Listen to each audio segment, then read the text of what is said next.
এ দেখেন একজন বিধায়িকা অগ্নিমিত্রা পাল, বিধায়িকা বিজেপি, শয়তান মহিলা। ও মাদ্রাসা সম্বন্ধে ওর অভিজ্ঞতা নাই, মাদ্রাসা সম্বন্ধে ওর জ্ঞান নাই। ও মহিলা যদি একবার মাদ্রাসায় ঢুকে, ওকে কলমা পড়ে মুসলমান হতে হবে। কেন? মাদ্রাসার যা ব্যবহার, আখলাক, চরিত্র। রে বাবা, বাথরুমের শিক্ষকদের পানি পর্যন্ত ছাত্ররা বহে দিয়েছে। এটা কোন স্কুল, কলেজ, ইউনিভার্সিটিতে পাওয়া যাবে? এখন তো স্কুল, কলেজ, ইউনিভার্সিটির ছাত্ররা মাস্টারকে দেখিয়ে দেখিয়ে বিয়ারের বোতল চালায়। কি বলছেন আপনারা বলুন? এই কথা বলেন না কেন? আছে না নাই? এখন তো স্কুল, কলেজ, ইউনিভার্সিটির ছেলেরা স্যারের সামনে, মাস্টারের সামনে বিড়ি টানে, সিগারেট। এখনকার শিক্ষক ছাত্রদের অবস্থা। আগের স্কুল, কলেজ, ইউনিভার্সিটির ছাত্ররা, মাস্টাররা যদি রাস্তা দিয়ে যেত তো ছাত্ররা 10 হাত পেছন দিয়ে ঘুরিয়ে যেত। ঠিক না বেটি? জোরে বলুন। কথা বলেন না কেন? সেই সময় শিক্ষার হারও ভালো ছিল, শিক্ষার মানও ভালো ছিল। আর এখনকার শিক্ষক শিক্ষিকারা যদি রাস্তা দিয়ে যায় তো ছেলেরা আবার জান দিতে দিতে যায়। কি বলছেন আপনারা বলুন? যে কথা বলে না। কিন্তু আল্লাহর রহমত তো শুনলেন, আপনি মাদ্রাসা চলে যান। আমি আপনাকে বলছি, আপনার জুতোটা যদি বেঁকা হয়ে যায়, মাদ্রাসার ছাত্ররা জুতোটাকে সোজা করে দিয়ে আপনি যেদিক দিয়ে আপনার পা ঢোকানো সুবিধা হবে সেই দিকে জুতো করে দেয়। এটাই হলো মাদ্রাসার শিক্ষা। মাদ্রাসায় আপনি যাবেন, মেহমান আপনার জন্য বাথরুমের পানি পর্যন্ত তালিবে ইলমরা বহে দিয়ে আসবে। এটাই হলো মাদ্রাসার শিক্ষা। মাদ্রাসার শিক্ষকরা যদি রাস্তা দিয়ে যাবে, মাদ্রাসার ছেলেরা আসসালামু আলাইকুম সাহেব, হুজুর কেমন আছেন? ভালো আছেন হুজুর, দোয়া করবেন। এটাই হলো শিক্ষা। আর এখন স্কুল, কলেজ, ইউনিভার্সিটির ছেলেরা মাস্টারকে দেখলে জ্ঞান দিতে দিতে যায়, সিগারেটটা বের করে যাবে, জানাবে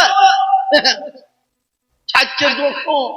মাস্টার আকপাক ছেড়ে দেওয়া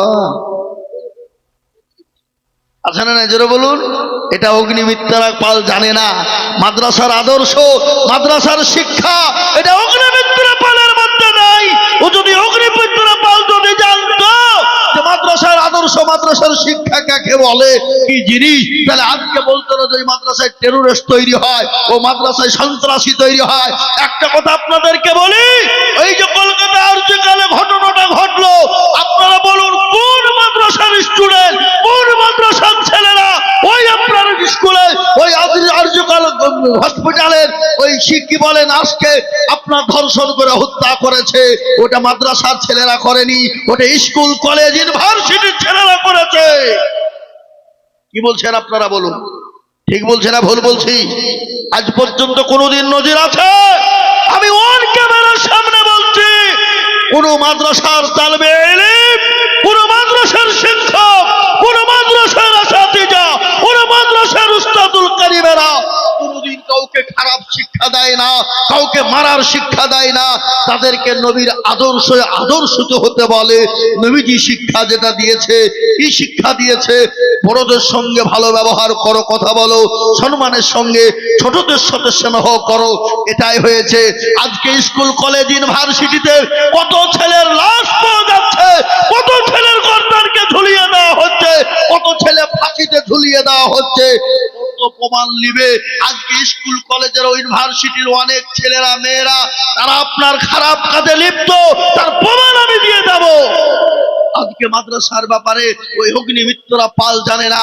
সে যদি আজকে মাদ্রাসায় আসতো, দেখতো, ঢুকতো, অগ্নিমিত্রা পালকে এখানে কলেমা পড়ে মুসলমান হতে হতো। মাদ্রাসার ব্যবহার দেখলে মোহতারাম বুজুর্গ দোস্ত আজিজ, আজকে তারা মাদ্রাসাগুলাকে সন্ত্রাসের আখড়া, টেরোরিস্টের আখড়া, এটাই তারা বলতে চাইছে। আজকে তারা এটা বলে যেন কোনো প্রকারে উনি ভাইরাল হয়ে মাদ্রাসা, মসজিদের গুলো, কোরআন গুলাকে বদনাম করে, বদনাম ছড়িয়ে শেষ করতে চাইছে। কিন্তু আমরা বলবো, এক বিন্দু রক্ত মুসলমানের থাকতে মাদ্রাসা, মসজিদ, মারকাজ, খানকার ক্ষতি করতে পারবে না। একবার চিলিয়ে বলা যাবে না ইনশাআল্লাহ? মোহতারাম বুজুর্গ দোস্ত আজিজ, তাই আমি আপনাদেরকে বলবো, বেঈমানরা যতই দুশ্মনী করুক, যতই পাড়াপাড়ি করুক, যতই যাই করুক, ইসলামকে ডুবাতে পারবে না। কোরআনকে জিন্দা আছে, জিন্দা থাকবে। কিন্তু আমি আপনাদের কাছে বলবো, বাপ, কোরআন যদি আপনার আমার কাছে না থাকে, গোটা পৃথিবীটা অন্ধকারে ছন্ন হয়ে যাবে, গোটা পৃথিবীটা শেষ হয়ে যাবে। তাই এই কোরআনকে জিন্দা রাখার জন্য এই ভাই, এই ভাই, এই যে মাফলাটোওয়ালা, একটু বসেন, একটু বসেন ভাই আমার, শোনা। জি, আমি আপনাদেরকে বলবো, 1 নম্বর 10,000 হয়ে গেল। 2 নম্বর আল্লাহর কোরআনের জন্য আমি 10,000 টাকা দেখতে চাই বাবা।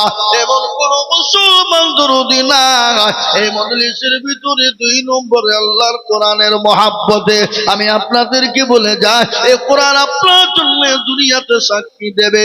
এই কোরআনের আয়াতে আয়াতে পড়তে পড়তেই এক একটা করে নেকি আল্লাহ আপনার আমলনামাতে দিয়ে দেবে। তাই মুসলমান, ও মুসলমান গো, এমন কোন দরদি মুসলমান হবে না আমার আল্লাহর কোরআনকে জিন্দা করার জন্য 2 নম্বরে 10,000 টাকা দিয়ে বহু টাকা বহু দিকে চলে যায়, বিবি বাচ্চার পিছনে চলে যায়, সন্তানাদির পিছনে চলে যায়, আমার আল্লাহর কোরআনের জন্য 10,000 টাকা দিয়ে হাত কানা তুলে দিয়ে বলবো, হুজুর গো, আমার কাছে জান আছে, মাল নাই, ও গো হুজুর, আমি পরে অল্প অল্প করে দিয়ে আমার আল্লাহর কোরআনকে জিন্দা করব।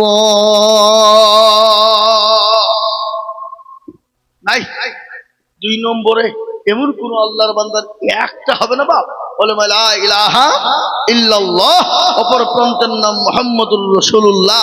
জোড়া করার নামে ইনশাআল্লাহ কলেমা ওয়ালা মুসলমান দিনদার এই এই এই এই গ্রামের মাটিতে, এই দেশের মাটিতে, হরিহারপাড়া থানার বাবজি দরদি ভাই আল্লাহ ওয়ালা 2 নম্বরের একটা 10। জি, আজ আল্লাহ আপনাকে দিয়েছে, অর্থ সেকেন্ডে কেড়ে নিতে পারে না, পারে না? জোরে বলুন, এই কথা বলেন, পারে? বিধায়ক সাহেব বলছিলেন না কোরআনের কথা, কুলিল্লাহুম্মা মালিকাল মুলকি তুতিল মুলকা মান তাশা ওয়া তানজিউল মুলকা বিমান তাশা ওয়া তুইজ্জু মান তাশা ওয়া তুযিল্লু মান তাশা ওয়া বিয়াদিকাল খায়র ইন্নাকা আলা কুল্লি শাইইন কাদির। এবার ইজ্জতের মালিক আল্লাহ, সম্পদের মালিক আল্লাহ, কেড়ে নেওয়ার মালিক আল্লাহ। আল্লাহ বাচ্চাকে ফকির বানাতে পারে, আল্লাহ ফকিরকে বাচ্চা বানিয়ে দিতে পারে। আজ মুসলমান গো, আপনারা মনে করছেন আল্লাহ দিয়েছে, আল্লাহ নিতে পারবে না, আল্লাহ তো কোন পায়াকুনের মালিক। একটা ঘটনা আমি আপনাদেরকে না বললে বুঝতে পারবেন না। একজন কোটিপতি স্বামী স্ত্রী দুজন খেতে বসেছে, একজন ভিখারি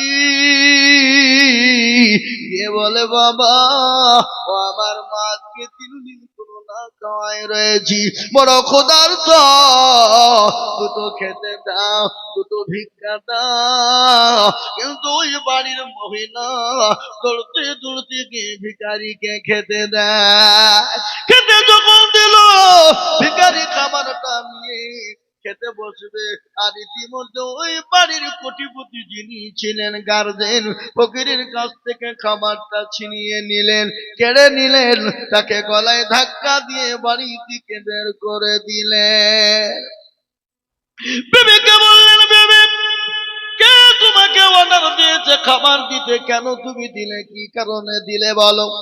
খাবার ইনকাম করতে বড় কষ্ট হয়। বিবি, তুমি আমার বিধি অনুমতিতে দেওয়ার জন্য আমি তোমাকে তালাক দিয়ে দিলাম, আমি তোমাকে ডিভোর্স দিয়ে দিলাম। বিবি বলে, আল্লাহ, ফকিরকে ক্ষুধার্ত ব্যক্তিকে খেতে দেওয়ার কারণে আমার স্বামী আমাকে তালাক দিয়ে দিল, ডিভোর্স দিয়ে দিল। ও আল্লাহ, এ মুখ আর কাকে দেখাবো, কাকে আমি বলবো? তিনি কাঁদতে কাঁদতে বেরিয়ে চলে গেলেন। ওই ফকির রাস্তা দিয়ে যায়, যেতে যেতে বলল, আল্লাহ, ও পরওয়ারদিগার, মাবুদ গো, আজকে ভিক্ষা দিবে না? কোনো কথাই নাই।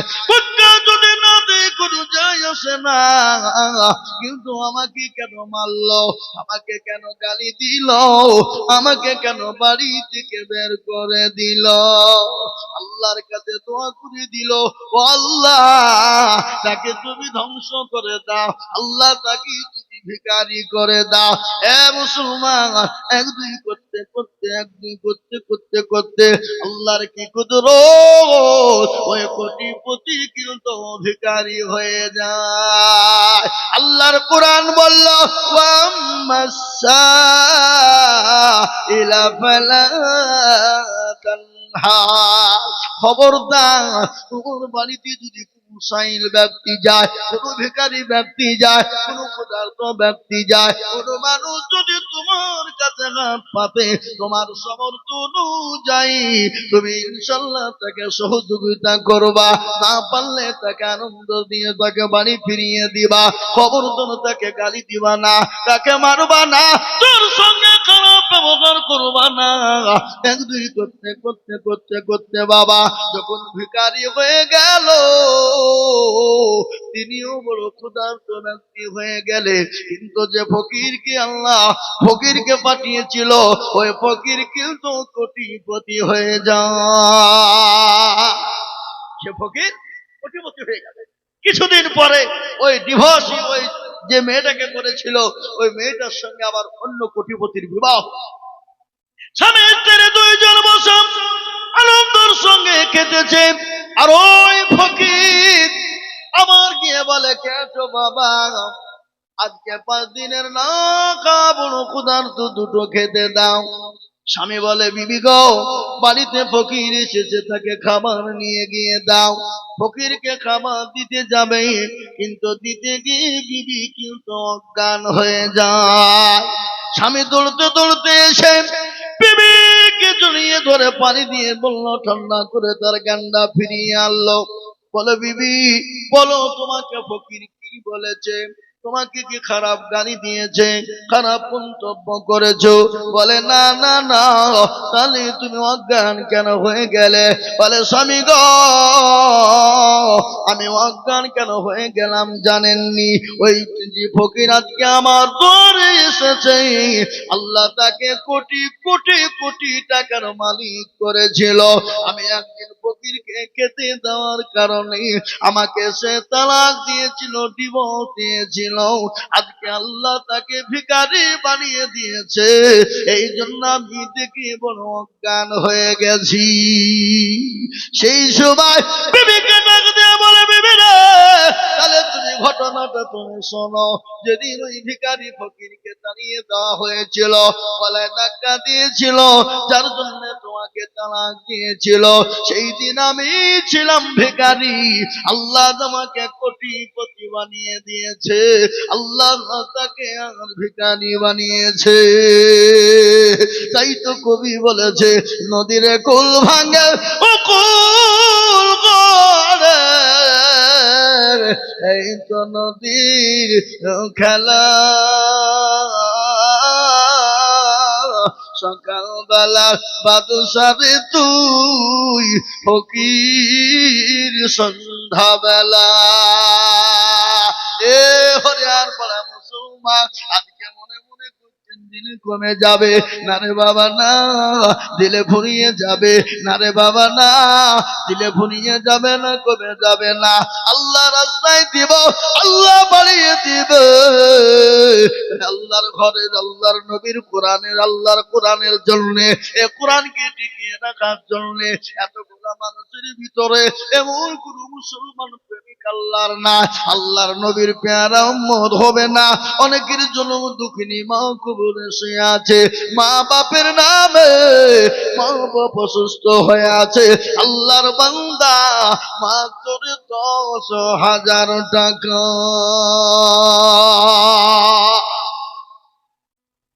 এবার এতগুলা মানুষের 1 বছরের মধ্যে থেমে থেমে দেবো ইনশাআল্লাহ। মাত্র নাম্বার 2-এ 10,000 টাকা দিয়ে আল্লাহর কোরআনের জন্য নামটা একটু উঁচু করে দেবো ইনশাআল্লাহ। নাই এমন কোন আল্লাহর বান্দা ইনশাআল্লাহ, নগদ নয়, বাকি হোক, নামটা লিখে দেবেন। এদিকে আসেন, এদিকে লতিফ ভাই, এদিকে আসেন, আমার কাছে কত আছে